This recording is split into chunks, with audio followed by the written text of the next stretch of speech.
This is Fox 18 News at 7 in high definition.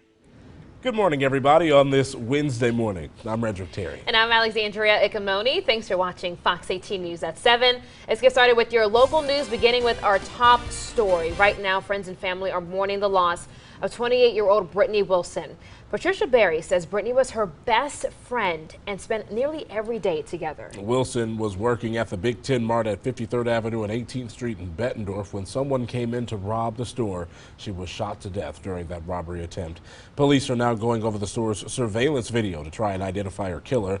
Fox 18's Sean Logging shares with us how Berry is remembering her friend.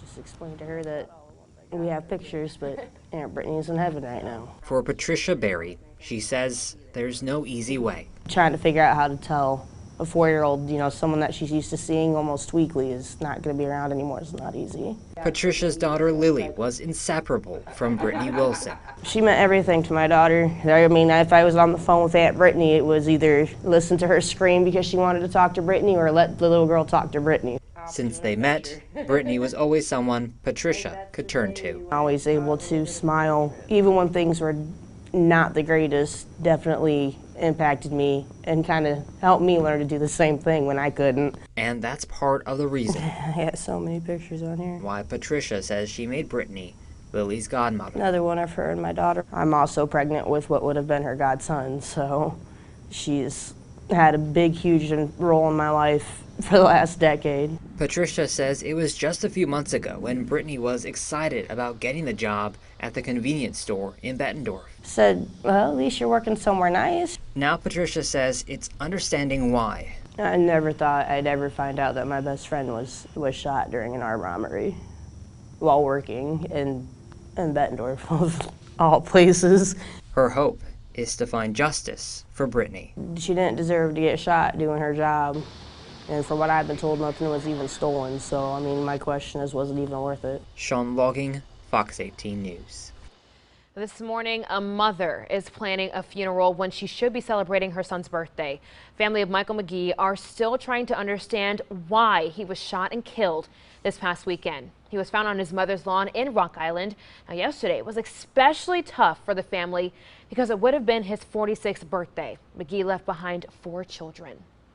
It has been 23 years now since the disappearance of Trudy Appleby. She was only 11 years old when she went missing. Friends and family are planning a vigil in her honor tonight. Fox 18's Andrea Medina joined us live at First Baptist Church in East Moline with more. Redrick, Alexandria, not a day or year goes by that Trudy Appleby's family and friends don't desperately miss her. Here with me now is Kelly Carlson. And Kelly, you knew Trudy very well. Tell me about that relationship you had with her. She was best friends with my daughter. She lived a block from my house. She was over at our house all the time. She was at our house the night before she disappeared. And so she kind of considered you as a second mom as well. And because of that relationship, you are committed to this case, and you've been making sure that her story is on the forefront at all times. For the last 23 years, you helped launch the Trudy Appleby missing Trudy Appleby's Facebook page. And again, you've been passing out flyers and just been making sure that her story is relevant and everyone still remembers her. Yes, but when she first went missing, all the neighbors got together and we made hundreds of flyers and passed them out door to door. We didn't have social media back then. Now we have social media, so that's the trendy way to keep somebody in the forefront. And we do a lot of that on the Missing Trudy Appleby Facebook page. We share a lot of press releases from the Moline Police Department, a lot of the links to the news station coverages, and a lot of public information that we learn we share on that page. And I want to go back to something you mentioned. You were one of the last people that saw Trudy, and that's something that kind of still plays in the back of your mind all the time, and it's a very vivid image. Mm-hmm. Yeah, she was at our house the night before she disappeared. She was over there hanging out with us, talking about school and rollerblading out in the front yard. And when she went home, she said, "I'll see you guys tomorrow." We never saw her again.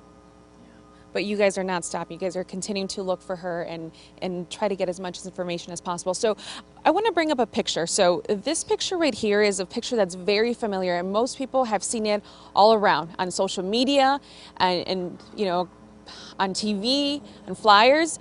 And one thing about this picture I want to talk about is this necklace that she wears. And that kind of resonates and is a symbol of her personality as well. Yes, Trudy wore a yin-yang necklace all the time because she always said, for all the bad in the world, there is just as much good. And that's still, and that's to this day, that's still very, very relevant as well. Yeah, she was very trusting. She was somebody she trusted that morning and never came home. Thank you so much for sharing that with us. And, the whole point again of this visual is to remember Trudy and keep her memory alive. And that's why people like Kelly and other friends and family encourage the Quad Cities community to come out to the visual tonight. That's going to be at the First Baptist Church in East Moline at 7 p.m. Roderick, Alexandria, back to you guys. Andrea, thank you. Well, a family is getting the help they weren't expecting after a house explosion in Preston. Right now, Dan Miller is still in the hospital with serious injuries. People in Preston and Miles, Iowa host a benefit each year to raise money for different causes. Now this year, it's going to the Miller family. Organizers say the community comes together in tough times like this. Somebody has an issue, somebody's there to help. It's always, with a farm community, that's one thing you can always count on. People are there to help people. We provided information about Saturday's event to benefit the Miller family at our website, ourquadcities.com. 7:07 on this Wednesday. School is back in session, and that means 25-mile-an-hour zones are being enforced again. Davenport police want to remind people to be extra cautious when driving through school zones, and this means looking out for students and crossing guards. It also means obeying the speed limit. Police say the faster you go, the worse an accident could be. Even at 30 to 35, the higher you get, the more severe the injuries could be. So we really need to focus, looking for them speed limit signs, looking for the yellow flags warning you that you're coming into a school zone, and just be aware of where the schools are in the city. There's a lot of them, and just know that it's 25 Monday through Friday, 7 to 5 when children are present. Davenport police also want to remind drivers not to pass school buses when the stop sign is out. Well, if you're looking for something fun to do this week, start today. Downtown Davenport will be full of art, music, and comedy for the Alternating Currents Festival. More than 20 venues will be hosting 100+ performances and events like live music, film screenings, visual artists, and so much more. The festival is all about shining the light on artists and culture right here. Alternating Currents starts today and ends on Sunday, with most of it being free for you and the entire family. Oh yeah, this is really, really cool to see, especially when you look at all the different artists and the different things that they have to offer. People that are mostly from right here in the Quad Cities. Really, really cool to see. Oh, for sure. So if people are heading out today, Ash, it's going to be on the warmer side, but I think temperatures might cool down throughout the rest of the week. Yeah, a little warm out there, a little humid as well. That's kind of the worst part of it, but it's the transitional day. It does get a lot better after today, like you said. Temperatures this morning in the mid-60s, traffic moving along just fine, but the visibility is reduced in a lot of our hometowns here. Hardly any visibility in Muscatine, Wapello, Burlington, down to a quarter of a mile almost in Galesburg and Monmouth, 0.8 of a mile or a mile or so in Sterling and Clinton. So visibility definitely not as great out there. That's because we had that rain yesterday that's evaporated. We've also had clear skies overnight, so we've dropped down enough for these temperatures to get close to the dew point, and that's why you get these fog formations here on the surface versus clouds in the sky, which would be the exact same thing if it was higher in the atmosphere. 67 though right now, 66 in Davenport. Winds out of the southwest, going to stay nice and humid here for today. Got clouds trying to build in here from the west. Those clouds are going to move in. As they do, they'll bring with it the chance for a few spotty showers around lunchtime.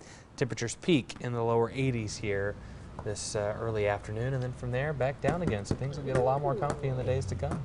Oh goodness, we're looking forward to that. And even 82 isn't that bad. Like you said, the humidity doesn't make things that great, but the good thing is we're just gonna kick it to the curb soon enough. Hey, get out of here. That's all we'll say. Go on, get. Go on. Go on out here. Can't wait for that. Right. All right, Ash, thanks.